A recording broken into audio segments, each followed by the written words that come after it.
Nakarelate ako doon sa mga testimony ninyo. Hindi ko alam bakit ito yung message, yung kanta ng mga yung praise and worship natin konektado din. And then yung mga testimony konektado din. It's all about depression, no? It's all about depression, it's all about. Hindi ko rin alam kung bakit pinursok kong isulat ito. Konektado pa rin sa mga pinagdaraanan natin. Ito po yung simple kwento ni Pastor at saka ni Samunim na kung saan hindi rin namin ibinahagi sa inyo. Hindi niyo alam na dumaan din kami sa mga depresyon. Kaya nung binasa ng mga ilan, sabi niya, parang bitin. Bitin talaga kasi may part 2 ito. So it is a testimony on how the Lord is so amazing. Sa mga panahon na dumaan kami. I think na-share ko rin kayo, Sister Marcel, ang atang pinagbahagian ko. Kung paano kami na-depress at kung paano kami in-encourage ng Panginoon na magpatuloy. And naniniwala ako na sa lahat ng mga pinagdaraanan natin, may mga dahilan at yung mga dahilan na yan will make you so amazed. Dahil yung Lord na pinaglilingkuran natin, hindi siya yung Diyos na kailanman nagpapabaya sa mga panahon na sobrang hirap ng lahat. Minsan at the end of that story, makikita na lang natin na yun pala, Lord, yun pala yung plano mo. Kaya pala dinaan mo ako sa sitwasyong ito kasi merong kang isang napakagandang lugar para sa akin na masosolo kita. Amen po ba? Lord, salamat po sa umagang ito. We worship you. We glorify your name. Salamat dahil minsan pa, ngayon pa lang nararanasan na namin ang iyong presensya. Ngayon pa lang, Panginoon, dami mo ng mga revelations through the life of our brothers and sisters na kung saan ginamit mo, Panginoon, ang kanilang mga buhay to amaze us, Lord, to inspire us. Alam ko po, Panginoon, na hindi naging madali para sa kanila ang mga bagay na ito. But Lord, naniniwala po ako, Panginoon, na ito po ay may purpose. At the same time, Father God, as we are about to listen and receive the message that you have prepared for everyone, help us, Father God, to be teachable. Linisin niyo, Panginoon, ang aming pong mga sisidlan, ang aming pong mga puso, Panginoon, upang aming pong matanggap, ma-rebuke po kami, Panginoon, ng meron pong pagpapakumbaba at tanggapin ka, Panginoon, tanggapin ang inyong pong mensahe para sa aming lahat. Salamat po, dakilang Diyos, pagpalain niyo po ang bawat isa as we listen to the message. In Jesus' name we pray. Amen and amen. Pwede bang batiin mo yung katabi mo? Nagagalak akong nandito ka ngayon.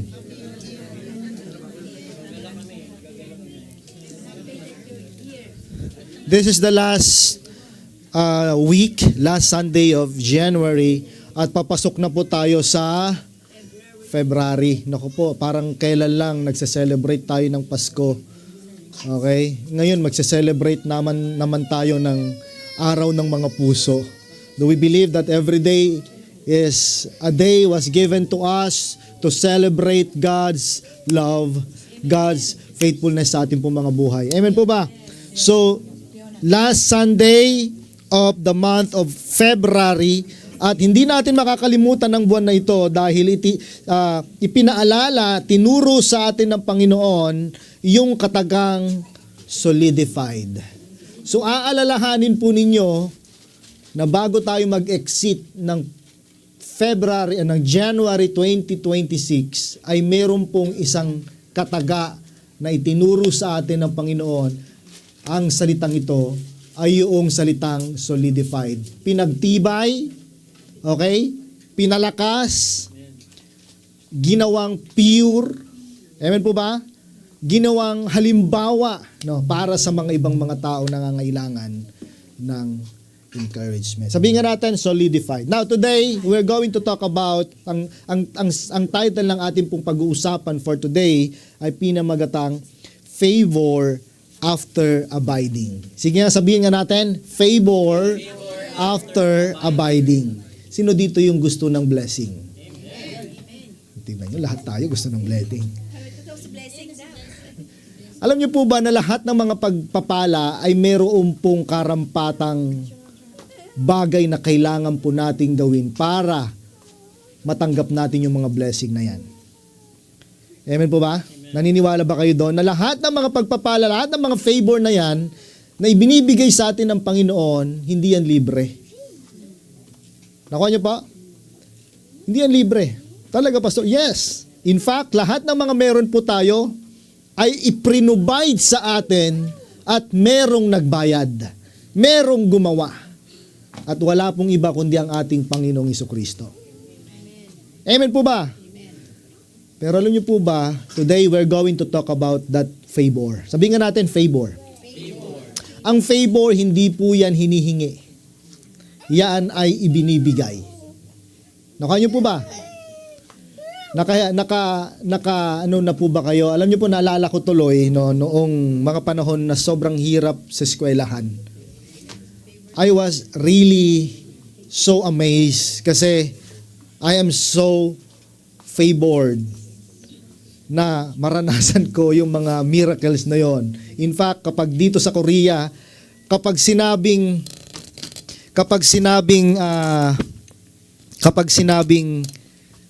batas nila yan. Kapag rules nila yan, rules talaga nila yan.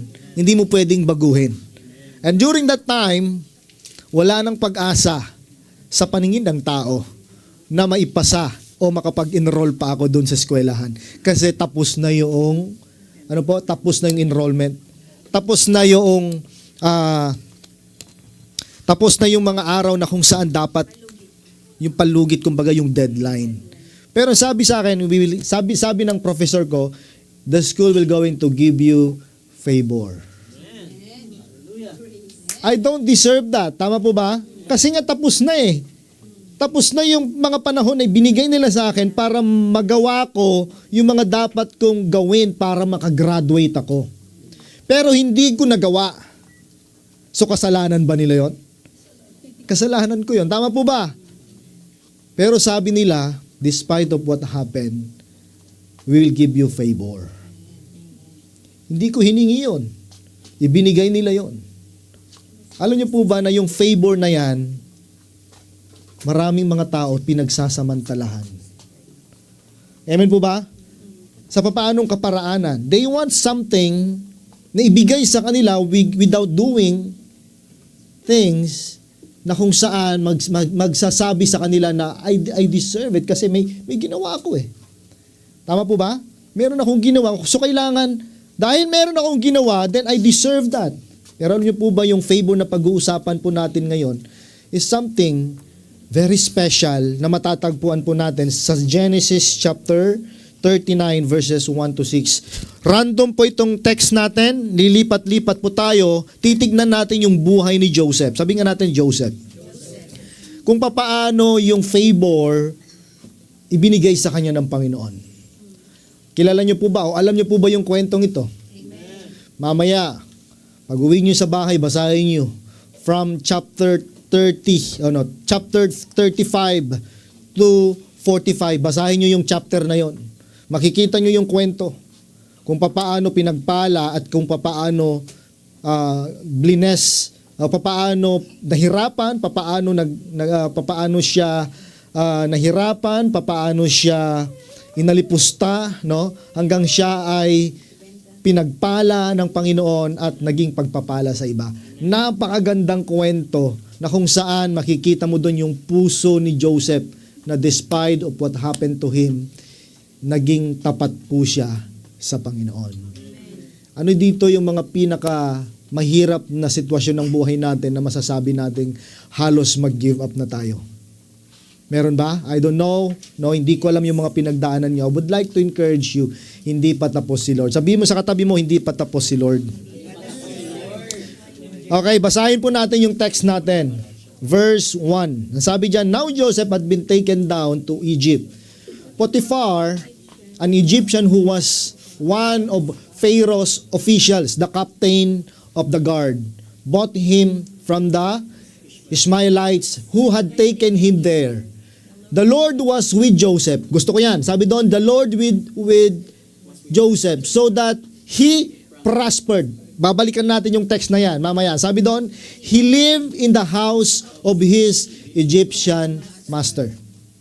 when his master saw that the Lord was with him, no, the Lord was with him, and then the Lord gave him success in everything he did. Dahil nasa kanya ang Panginoon, ang sabi diyan sa Bible, lahat ng kanyang mga gawin, lahat ng kanyang mga ginagawa during that time ay nagiging matagumpay. Mag-reflect tayo sa part na yan. Ang sabi doon, lahat ng kanyang mga ginagawa ay nagtatagumpay because the Lord is with him. And then sa verse 4, sabi, Joseph found favor in his eyes and became his attendant. Nakita nyo po? He became his attendant. Nagkaroon siya ng position. Okay? Naging leader siya. Okay? Ang sabi doon, na-promote siya. So Potiphar put him in charge of his household. Tatandaan nyo po kapag sinabing household during that time, kaharian yan. Okay? Malaking kaharian. Ibig sabihin, maraming mga tao. Okay? Marami kang mga pangungunahan during that time. Okay? And then sabi niya, and he entrusted to his care everything he owned. Hindi niya sinabing sa kusina lang, hindi niya sinabing sa kwadra lang ng mga hayop, hindi niya sinabing sa parking lang. Hindi, sabi niya, sa lahat ng pagmamay-ari niya. And then sabi niya, from the time he put him in charge of his household and of all that he owned, the Lord blessed the household of the Lord, house of the Egyptian because of Joseph.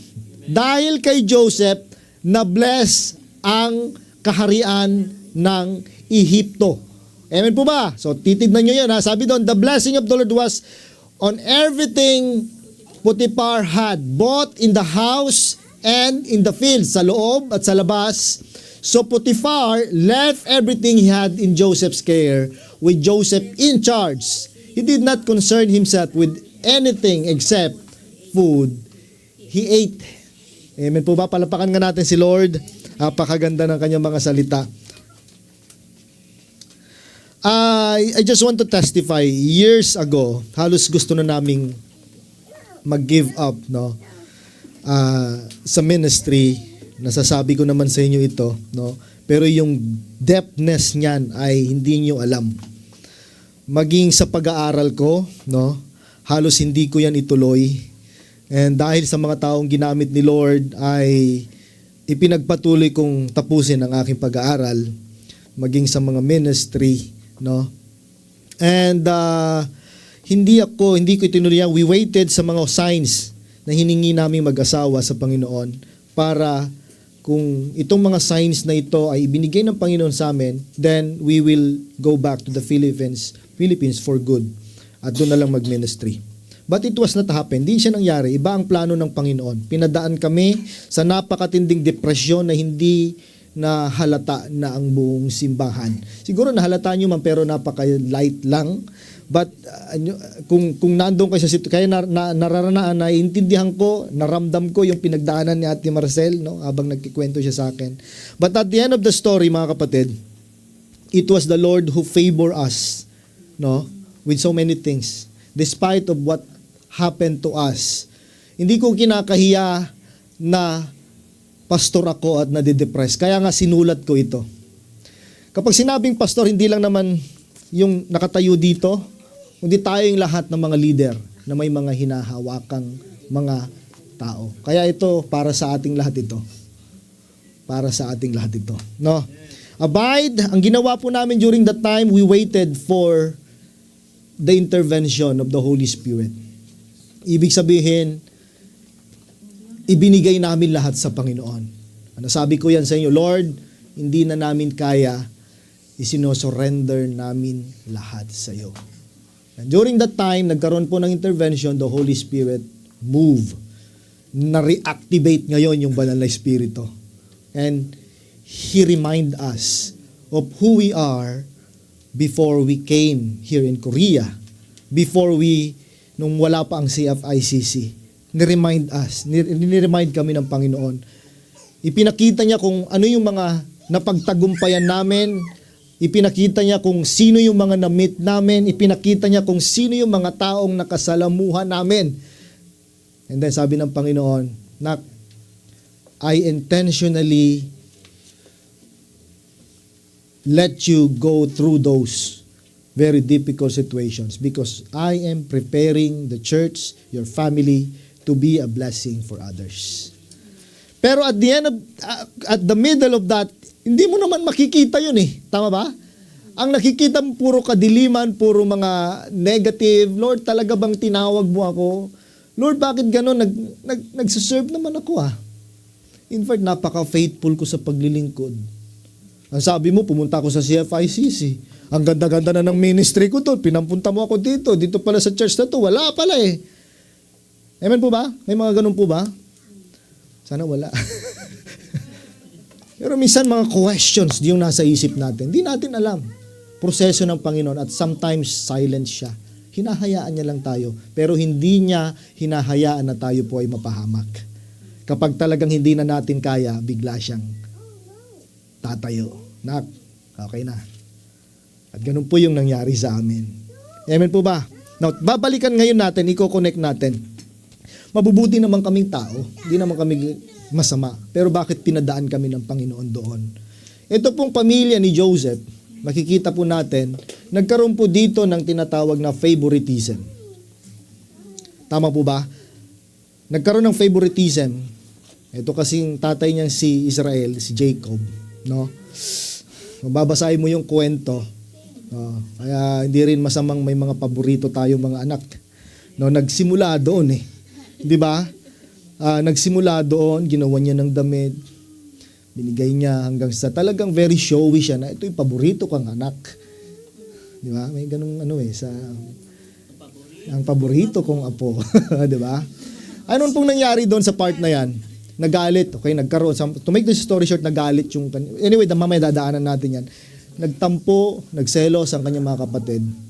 Hanggang sa dumating yung time na nagkaroon ng pagkakataon na yung galit nila ay ilabas nila sa pamamagitan ng pag-attempt nila to kill Joseph. Basahin natin sa chapter 37 verse para makita natin yung buong kwento. Verse 18, sabi doon, but they saw him in the distance. Okay, sabi doon, and before he reached them, they plotted to kill him. Sino to? Yung mga kapatid ni Joseph. Sabi doon, here comes that dreamer. Bakit dreamer? Mamay makikita natin. Okay, they said to each other, come now, let's kill him and throw him into one of these cisterns and say that a ferocious animal devoured him. Sabi doon, itapon natin siya doon at naniniwala ako na wala nang makakaalam yan kasi kakainin siya ng mga hayop na nasa paligid. Okay, and then sabi doon, they will see what comes on his dreams. Joseph the dreamer kasi siya eh, di ba? Okay? And then, napangyari doon. Ito lang yung gusto ko pong ipakita sa inyo na nag-attempt ang kanyang mga kapatid na patayin siya. And then, kung papansin niyo sa verse 36, no? Hindi na pangyari yan. Hindi nangyari yan. Ano pong nangyari doon? Dahil sa kanyang kapatid, gumawa siya ng paraan. Sabi doon, wag na lang natin siyang patayin, no? Pakinabangan natin siya. What if ibenta na lang natin siya, no? Para nang sa gano'n na yung kumita pa tayo. Pero yung puso ng kapatid niya na yon ay hindi talaga maayos, mabuti na kapatid ko to eh. 'Di ba? Kapatid ko ito eh. So para hindi rin siya pag-initan, sabi niya, ibenta na lang natin siya. Kikita pa tayo. 'Di ba? Kikita pa tayo. So ano pong nangyari sa verse 36? Sabi doon, meanwhile, the Midianites sold Joseph saan? In Egypt to Potiphar, one of Pharaoh's officials, to the captain of the guard. Nakita niyo po yung plano? 'Di ba? Dapat mamatay na siya eh. Dapat patay na siya eh. Pero gumawa pa rin ng paraan. Ito po'y paraan ng Panginoon. Naniniwala ko paraan ito ng Panginoon. Na paraan ng Panginoon ito for the future. Mamaya makita natin yan.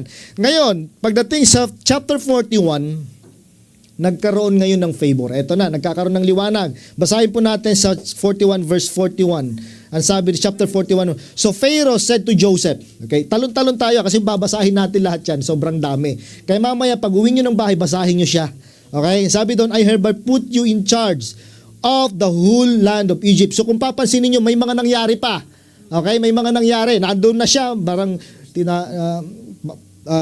binenta siya, tapos ano pang maraming nangyari. And then suddenly, sabi doon, so Pharaoh said to Joseph, I hereby put you in charge of the whole land of Egypt. So nandoon na siya.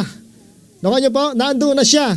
Then Pharaoh took his signet, sabi niya doon, signet ring from his finger and put it on Joseph's finger. Alam niyo po, napakahalaga niyan during that time. Pag leader ka at ina-appoint ka, napakahalaga niyan at na binibigyan ka ng ng singsing.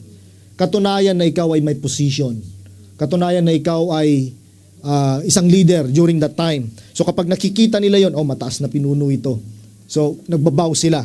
Okay, and sabi doon, he dressed him in robes on fine linen and put a gold chain around his neck. Sabi doon, he had him ride in a chariot at his second in command, and people shouted before him, sabi, make way! So parang inikot siya para makita siya ng mga tao.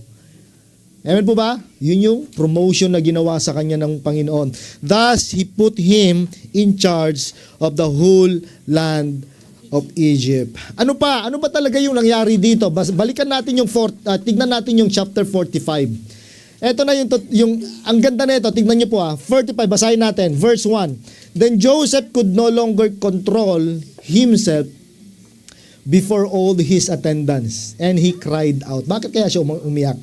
Have everything leave my presence. Sabi niya, umalis kayo dito. So there was no one with Joseph when he made himself known to his brothers. And he wept so loudly that the Egyptians heard him. Imagine that, napakalaki ng kaharian. Narinig pa rin yung pag-iyak niya during that time. Bakit kaya siya umiiyak? Then sabi doon, Joseph said to his brothers, I am Joseph. Is my father still living? But his brothers were not able to answer him because they were terrified at his presence. Then Joseph said to his brothers, come close to me. When they had done so, he said, I am your brother Joseph, the one you sold into Egypt. Okay? Ako yung kapatid ninyo, naalala ba ninyo ng mga panahon na ibinenta ninyo ako sa Midianites? Na ibinenta nyo ako at ngayon nandito ako sa harap ninyo. Kaya sabi doon, huwag kayong matakot. Sabi niya, do not be distressed. Ikaw ba naman yung inaakala mong patay na? Inaakala mong wala na, tatayo sa harapan mo at magsasabing, buhay ako. Totoo ako. Amen po ba? Sabi niya doon, for 2 years,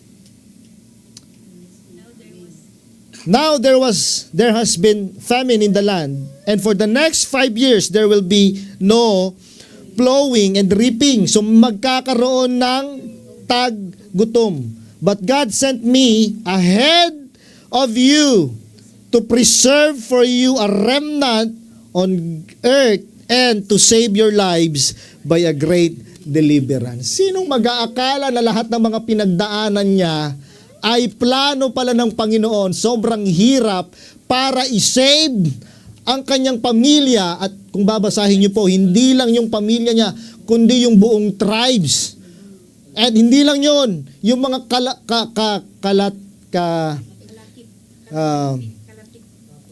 kalapit bayan, may Tagalog yun eh.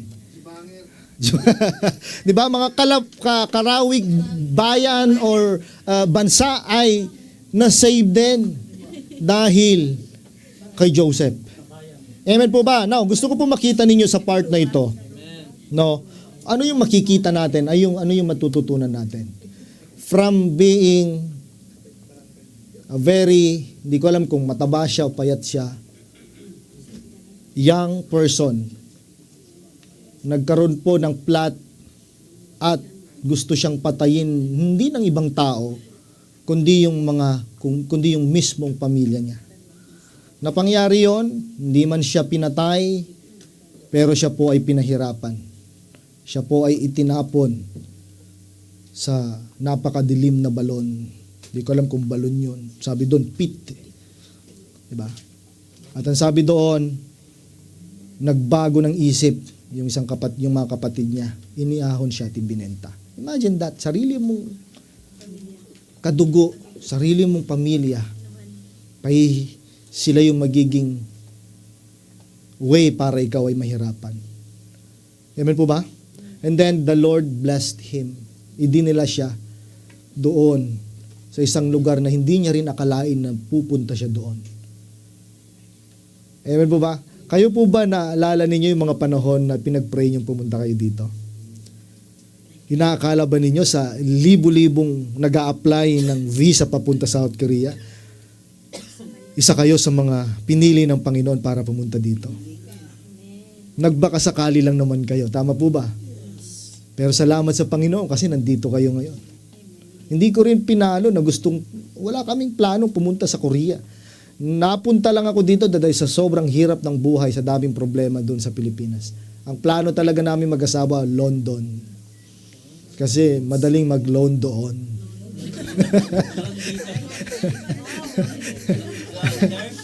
Hindi namin gusto ang South Korea during that time. Pero, nandito po kami ngayon. Nandito po may. Ano matutunan natin sa buhay ni Joseph, mga kapatid? Alam ko napakarami nating pwedeng makita at matutunan dito.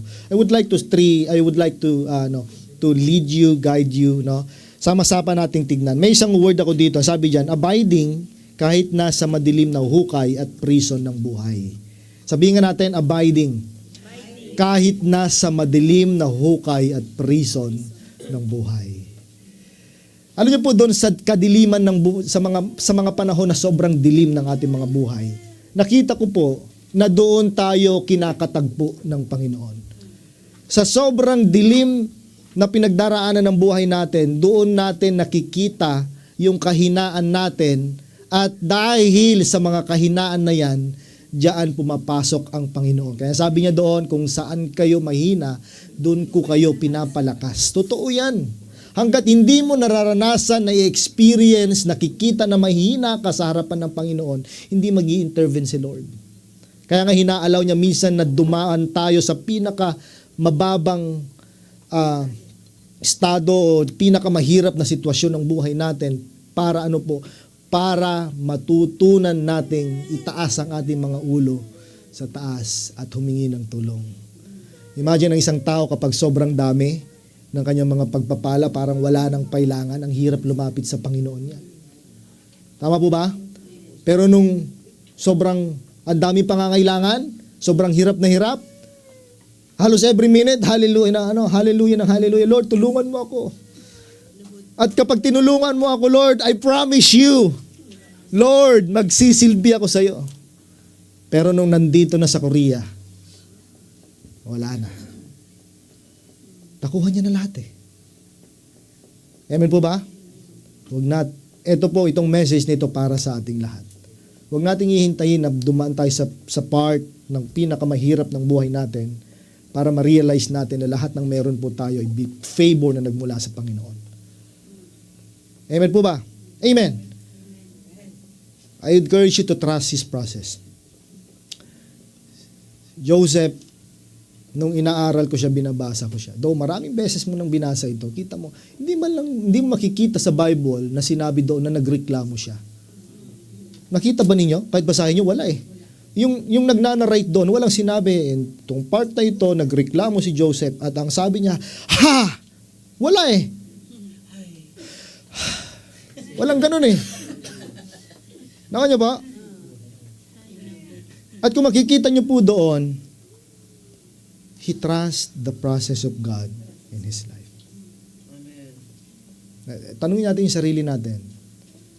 Nagtitiwala ba tayo sa proseso ng Panginoon sa mga buhay natin? Amen. The Lord was with Joseph. Yun yung pinanghawakan niya. Sabi niya, I will trust the process of God because in His mind, I do believe that He is with me. Amen po ba? Naniniwala ba kayo na nasa inyo ang Panginoon? Hindi umalis ang presensya ng Diyos kay Joseph. Kahit nasa sobrang dilim siya ng kanyang buhay, hindi naging slave. Hindi siya naging slave. Hindi, kung titignan niyo po kahit nasa kulungan siya, hindi lang natin kailangan ng Diyos kapag sa mga panahon lang na nasa taas tayo. Mas kailangan natin siya kapag nasa baba tayo. Kung mapapansin natin, si Joseph, sobrang ang dami niyang mga pinagdaanan, and when the Lord blessed him, Joseph didn't chase comfort. Ano po yung mas pinili niya? He chose connection. Both, I would like to encourage you, I would like to remind you, kapag pinagpala tayo ng Panginoon, mas piliin pa rin nating kumonekta sa Kanya. Kapag sobrang hirap ng lahat, mas piliin pa rin nating kumonekta sa Kanya. Connection ang pinili niya. Kaya yung presensya ng Panginoon, hindi siya iniwan. Amen po ba? Hindi siya nagreklamo, sobrang hirap, sobrang dilim, sobrang nakakahiya, sobrang wala ka nang makita, lahat iniwan ka na, pero alam niyo po, nanatili siyang faithful sa Panginoon. Hindi siya naging bitter. Yung bitterness na naranasan niya, hindi niya po ito ipinakita sa iba. Amen po ba? Nanatili siyang pure. Hindi siya nagkasala. Alam niyo po ba ng pagrereklamo ay isang uri ng kasalanan? Amen po ba?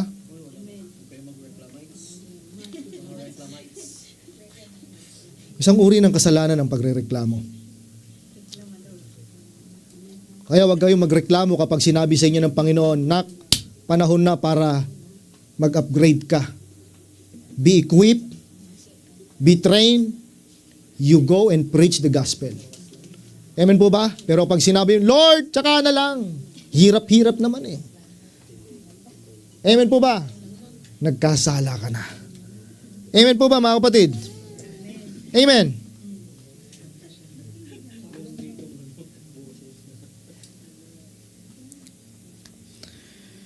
Nanatili silang pure. Nanatili siyang pure. Hindi siya nagkasala. Hindi siya nag-quit. Ito yung gustong-gusto ko. Hindi siya nag-quit at nanatili siyang fruitful sa kanyang buhay. I would like to say, mga kapatid, favor doesn't start in the palace. Yung palace na sinasabi ko po dyan ay yung mga bagay na kung saan favor sa atin. Amen po ba? Favor starts in the presence of God. Kapag nasa iyo ang presensya ng Panginoon, doon nagsisimula ang pagpapala. Huwag nating i-after muna yung mga blessing para masabi nating pinagpala tayo. Delikado yun. You need to after the presence of God. Because we believe that if the presence of God is in us, kapag ang Panginoon nasa atin, favor will follow. Sige po, palapakan natin si Lord.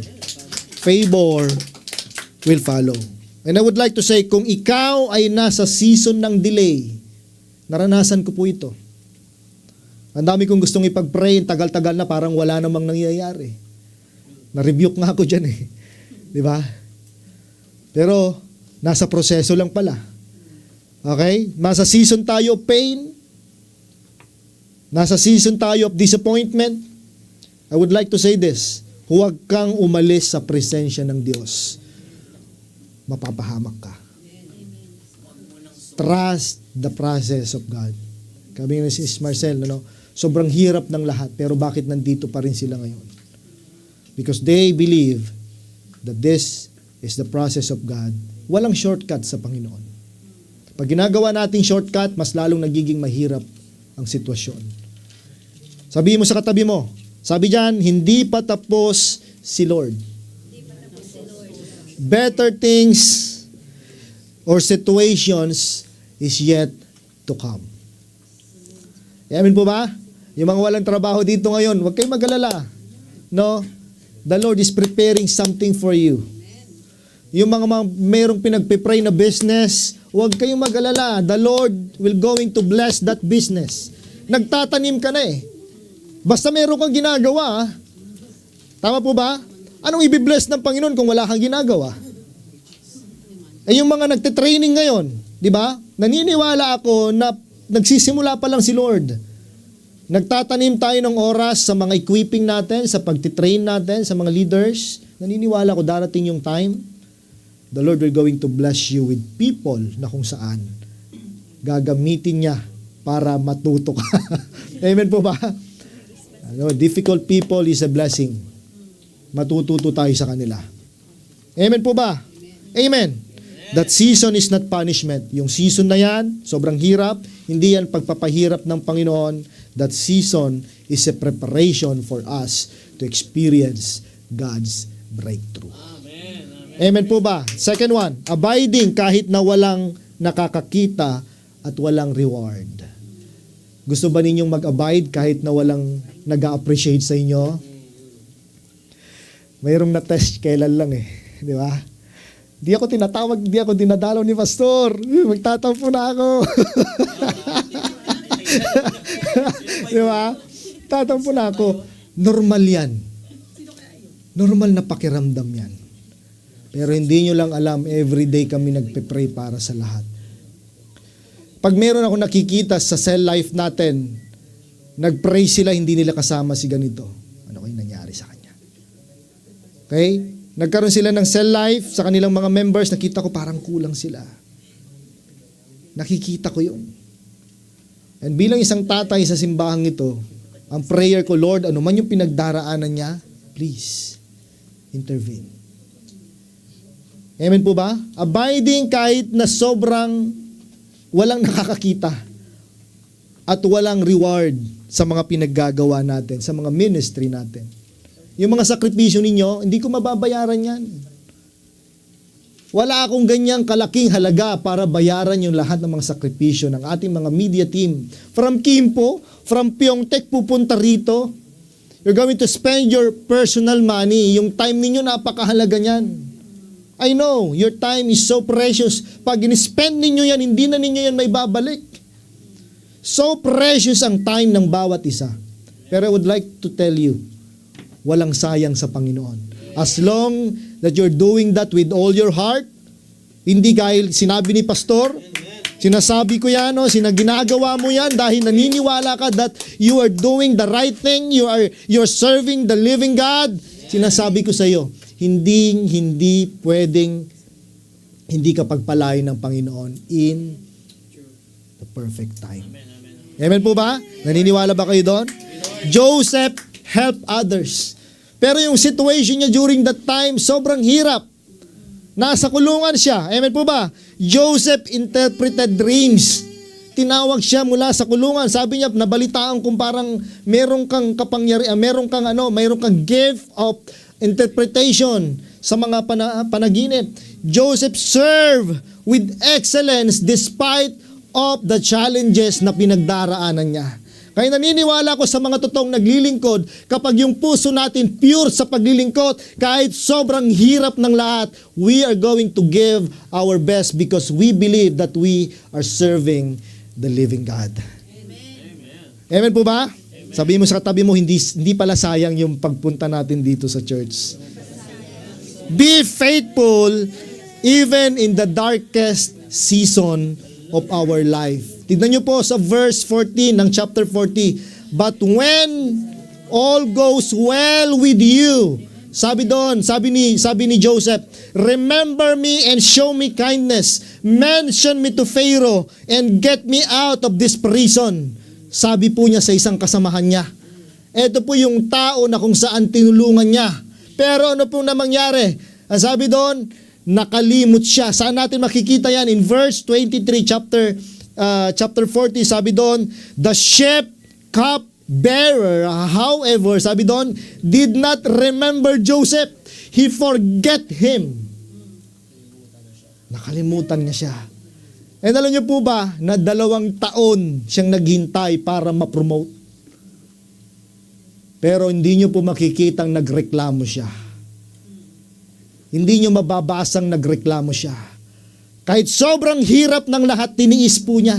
Pinanghawakan niya yung pangako ng Panginoon sa kanyang buhay. Amen po ba? Amen. 2 years, naghintay siya. Walang promotion, walang rescue, walang thank you sa mga taong tinulungan niya. It's okay. It's okay. Kaysa naman ibalik sa kanya, tapos si Lord, Wala na. Ang sabi sa Bible, pag kinuha mo yung reward mo dito sa lupa, wala ka ng reward sa langit. Kaya sa lahat ng mga nagsuserve, nagbibigay ng favor, huwag kayong mag-expect sa mga taong tinulungan nyo. Masasaktan kayo. And at the same time, yung mga blessing na yan, pag kinuha natin sa kanila, wala tayong blessing sa langit. Hindi ganun ang puso ng Panginoon. Amen po ba? So what is the point? Minsan kapag faithful ka sa Diyos, parang tahimik ang langit, parang walang nangyayari, ginagawa mo naman ng lahat, nagiging faithful ka naman, hindi ka naman masamang tao, parang walang gumagalaw. Pero naniniwala ako, church, mga kapatid, CFICC family, delay doesn't mean denial. God is not slow. God is strategic. Ipinuposition ka ng Panginoon sa tamang lugar, sa tamang sitwasyon, sa tamang tao, nang sa ganon mas maging effective ka pagdating sa mga time na kung saan hinug ka na for the harvest. Amen po ba? Palapakan natin si Lord. God is preparing a bigger stage for a greater favor. Naniniwala ba kayo doon? Amen. He's preparing a greater favor para sa ating lahat. Kung pakiramdam natin, forgotten tayo, kapatid, I would like to tell you, hindi pa tapos si Lord.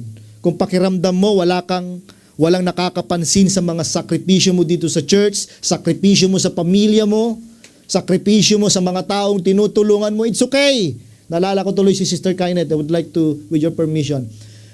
Grabe ang sakripisyo ng kapatid nating ito. Ilang kapatid niya ang pinag-aaral niya. Suportado niya lahat ng mga magulang niya. Pero this time is the time of harvest. Hindi siya tumigil. Patuloy niyang inasahan ang mga pangako ng Panginoon. And now kikita niyo po, sila po ay nag-harvest. At kalakip ng harvest na yan, yung paglilingkod nila sa Panginoon. Hindi naman active yung dalawang yan dati. In fact, naging pasaway yan dati. Umalis yan. Pero nagtetestimony nga siya, bakit dito ako dinala ni Lord malapit kina pastor? Ayaw niya talaga sa amin. Pero yun yung paraan ng Panginoon para ilapit siya muli sa church. And now, kita po natin, they're serving the Lord. Pwede ba palapakan natin ang mga kapatid natin ito? Kung pakiramdam natin, hindi rumarating ang breakthrough. I would like to tell you this. Don't stop abiding. Don't stop praying. Don't stop trusting the process of God. Why? Nasabi dyan, because favor overflows when we abide faithfully. Sabi doon, faithfully. So, ibig sabihin, kahit sobrang hirap ng lahat, magiging faithful ka pa rin dapat sa Panginoon. Magtatras ka pa rin dapat sa Kanya. Amen po ba? Amen. Palapakan natin si Lord. And the third one, there is favor after abiding, na kung saan yan yung gustong-gusto natin. From dungeon, mula sa napakadilim na hukay, no? Patungo doon sa palasyo na ipinangako sa kanya ng Panginoon. Ito pong si David. Isang araw, tinawag si Joseph. Si Joseph. Okay? Mula sa kulungan. Nasabi niya, tawagin nyo dito si Joseph. At ito yung time na kung saan ininterpret niya yung panaginip ng hari. At na-amaze itong hari. Okay? Basahin natin sa verse 14. So Pharaoh sent for Joseph, and he was quickly brought from the dungeon. Sabi doon, when he had shaved and changed his clothes, he came before Pharaoh. Sabi doon, Pharaoh said to Joseph, I had a dream. Meron akong panaginip. And no one can interpret it. But I have heard it said of you that when you hear a dream, you can interpret. Ang sabi niyo, kung mapapansin niyo, wala pa akong nakitang parang makakagawa nito. Kaya noong narinig ko na kayang-kaya mo, pinatawag kita. So from prison, or being a prisoner, to prime minister, no? To prime minister in one moment, isang tawag lang. No, isang tawag lang. And the favor follows him. In verses 39 to 41, Balikan natin yung text natin. Sabi then Pharaoh said to Joseph, since God has made all this known to you, there is no one so discerning and wise as you. Hindi naman ito nagmula sa bibig ni Joseph. Tama po ba? So sabi niya, ikaw lang yon, and you shall be in charge of my place, of my palace. Okay? And sabi niya doon, and all my people are to submit to your orders. Imagine that, isang prisoner. Isang tawag lang. Yung favor ni Lord. Hindi niya hiningi ito, mga kapatid. Hiningi ba niya? Hindi. Hinayaan niya lang niya. Hinayaan niya. Nandun siya sa kulungan, bigla na lang siya tinawag. From now on, dahil sa ginawa mo, gagawin kitang leader. Titignan niyo po, bago siya tinawag, walang yabang, di ba? Napaka-humble niya. Kung mapapansin niyo po, galing siya sa kulungan. I know, marami siyang alam. Mas alam pa nga niya yun kaysa sa hari. Pero very gentle siya. Leaders, tayong lahat. Isa sa mga struggle ko dito, yung mga binibigay sa akin ni Lord galing sa iba't ibang denomination. Kaya lagi kaming nagpe-pray, Lord, yung mga PCL namin, unite us for the vision. Very difficult para sa isang pastor na ang mga leader manggagaling sa iba't ibang mga denomination na hindi ikaw mismo yung nag-raise. Pero ang prayer namin, Lord, kami yung baguhin mo. Hindi sila. Kami yung i-humble mo. Hindi sila. Yun ang lagi naming prayer. Kasi meron kaming character dati na kapag ayaw mo, ayaw ko rin sa'yo. Totoo yan. Kaya lagi naming prayer, Lord, it's not them. Meron kang itinuturo. Ang sabi namin mag-asawa sa mga prayer namin, Lord, kami yung basagin mo. Kami yung turuan mo. Kami yung i-humble mo. Kami yung turuan mong makinig. Because we believe that through this, magkakaroon po kami ng unity for the vision of multiplication. Amen po ba? Amen? Ang sabi diyan, hindi siya nag-manipulate ng tao to get the blessing. Hindi siya nag-shortcut para maging leader. Hindi siya nag-compromise sa katotohanang alam niya that there is only one God in his life na dapat paglingkuran. Tama po ba? Hindi siya gumawa ng mga bagay na alam niyang hindi ikakatuwa ng Diyos na pinaglilingkuran niya. He simply abided in God's presence because that is what is right. Amen po ba? So what is the point? You don't have to chase favor mga kapatid. You don't have to force doors to open for you, for us. You don't have to manipulate other people for your future. Diyos lang ang dapat gumawa niyan. Ang sabi diyan, kapag nanatili tayo sa presensya ng Panginoon, ang Diyos ang magbubukas ng pinto para sa ating lahat. Ang dapat nating araw-araw na gustong maranasan ay yung presensya ng Panginoon sa ating pong mga buhay. Sabi, Pastor, nasa atin naman siya. Yes, nasa atin siya. Pero kapag hindi natin yan, sabi kanina, ang relationship sa Panginoon parang apoy yan. Nandyan lang yan. Hindi naaalis yan. Kaya pag hindi mo yan ginatungan, pwede yang mamatay. Anong ibig sabihin yon? Kaya nandun ka na, wala na. Dry ka na eh.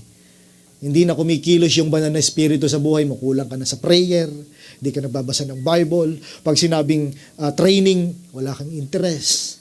Di ba? Pag sinabing mission, wala ka rin interest. Basta pagdating sa Panginoon, wala ka ng interest. Wala na, namamatay. Amen po ba? Huwag nating hayaan na mamatay.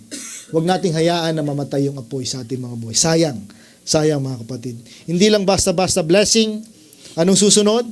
Overflowing favors na nagmumula sa Panginoon. Kapag nagpala ang Panginoon, hindi lang yan para sa atin. Hindi ganun ang perspective ng Panginoon. Once the Lord blessed, He makes sure that that blessing will overflow to others. Vessel kasi tayo eh. Palagay niyo po ba yung blessing para sa ating lang yan? Hindi. Kung titignan nyo yung Bible, mas marami yung mga pagkakataon dyan na yung mga taong bless ni Lord, naging blessing sila sa iba. Amen po ba? Hindi lang para sa kanila. Yung salvation na meron tayo ngayon, hindi lang para yan sa atin. Amen po ba? Naging tahimik siya sa mga panahong sobrang hirap ng lahat. Hindi dahil sa nawalan siya ng pag-asa, kundi dahil inaasahan niyang, o meron siyang inaasahang tatay na mag-aahon sa kanya sa mga panahong sobrang hirap ng lahat. At walang iba kundi ang ating Panginoong Diyos na nasa langit. Pwede ba nating sabihin, Lord, thank you. Ikaw ang tatay ko. And the last one, overflowing favor is bigger than you. Minsan kasi, yung blessing sa atin, yun lang ang pagkakaalam natin. In fact, yung favor na sinasabi ng Panginoon, mas malaki yan sa atin. What is the purpose? To bless others. Kaya, pag tayo po pinagpala ng Panginoon, pinagdadamot natin, may mali doon. Let us pray na itama yung puso natin ng Panginoon sa perspective ng blessing, sa perspective ng favor. The Lord bless you, favored you because He wants you to be a blessing for others. Amen po ba? Amen. He was go through a process, si Joseph. He was blessed to bless others. Favor that blesses others. Verse 56, when the famine had spread over the family, siya na yung leader dito, over the whole country, Joseph opened the storehouses and sold grain to the Egyptians. Ano bang situation during that time? The famine was severe throughout Egypt. Merong matinding taggutom during that time. And bilang isang leader na dapat na ibinigay ng Panginoon, na inilagay ng Panginoon, sabi niyo doon, He opened the storehouse. And all the world, hindi lang mga Egyptians, sabi doon, world, ibig sabihin mga taga-ibang bansa. Sabi doon, came to Egypt to buy grain from Joseph. Intindihan po? Sabi doon, because the famine, inulit-ulit, was severe everywhere during that time. Ang favor na natanggap ni Joseph ay hindi lang para sa kanya.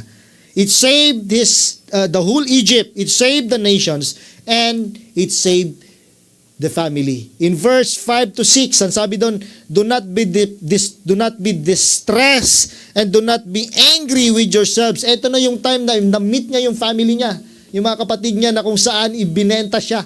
Huwag kayong magalala, huwag kayong matakot. Ang sabi niya doon, for selling me here. Ang ganda na sinabi niya, sabi niya, because it was to save lives that God sent me ahead of you. So minsan sa mga sobrang hirap ng buhay natin, dahil sa mga sakripisyo natin, dahil sa mga sitwasyon na sobrang hindi favor sa atin, favor sa ibang tao. Nakuha niyo ba? Madali bang mag-pray? Ng 2 oras? At sagutin niyo po, mahirap bang mag-pray? Madali bang mag-pray? Mahirap, tama po ba? Madali bang pumunta dito? Itong season na ngayon na ito? Sobrang hirap. Pero alam niyo po ba na the more na pumupunta kayo dito, may mga taong nabibless. Kasi nagpipray kayo. Na-encourage sila. Tama po ba? Pinagpipray nyo sila, pinagpipray nyo yung family nyo. May mga nabibless pag kayo po nagsasakripisyo para sa Panginoon. Amen po ba? Hindi sayang. Tama po ba? Hindi sayang. Yung mga tao, pamilya niya, na naghirap sa kanya, ibinenta siya at halos patayin na siya, pinadaloy pa rin ng Panginoon ang favor through the life of Joseph. It saved the whole family and, eto po, napakaganda, it fulfilled God's promise in his life. So what is the point? Ang gusto pong sabihin sa inyo mga kapatid sa part na ito, kapag nag-abide tayo sa Panginoon, hindi lang ikaw ang binibless. Ginagawa kang blessing for others. Amen. Palapakan nga natin ang Panginoon. God's favor in your life is connected to God's purpose for your life. So, church, hindi natin kailangang habulin ng favor. Hindi natin kailangang pilitin ang mga pinto na magbukas para sa atin. Hindi natin kailangang dayain ang proseso.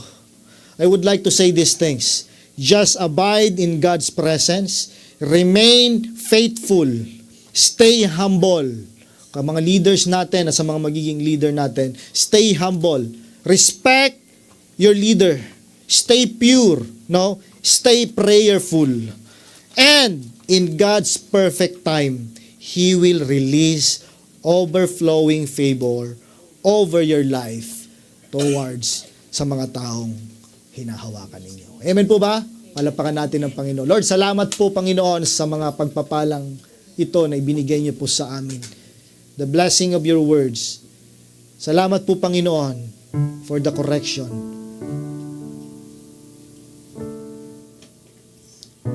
Hindi ka nagkulang.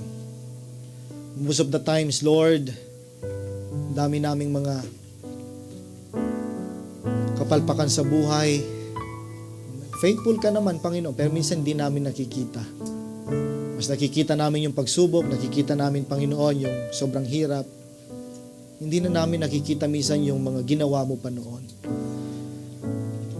Forgive us. Forgive us, Father God, sa mga pagrereklamo namin. Forgive us, Panginoon, dahil puro negative kami minsan. Forgive us, Father God, dahil most of the times, reklamador po kami. Forgive us, Panginoon, minsan, most of the times, hindi namin nauuna, Panginoon, ang pagrereklamo namin kaysa yung pagsunod sa aming pong mga leader. Forgive us, O God. Thank you, Lord, for correcting us. Itama niyo po ang aming pong mga puso. Itama niyo, Panginoon, ang aming pong mga pangyapak sa direction, Lord, na nais niyo pong gawin namin araw-araw ng aming pong mga buhay. Anyone, Panginoon, na nakikita mo ngayon sa kalagitnaan namin, ano man ang mga pinagdaraanan, Lord, I pray, katagpuin niyo po sila sa mga oras na ito. Katagpuin niyo po kami, Panginoon. Thank you, Lord. Help us na sa mga proseso, Panginoon, ng aming pong paglalakbay, hindi po kami tumigil. Yes, may mga kapaguran. But Lord, darating yung time, pag naranasan namin ito, help us to remember your words. Ikaw ang aming tatay. Ikaw, Panginoon, ang laging nariyan sa aming tabi. Alayin yung bawat isa, Panginoon. And may these words that we have received today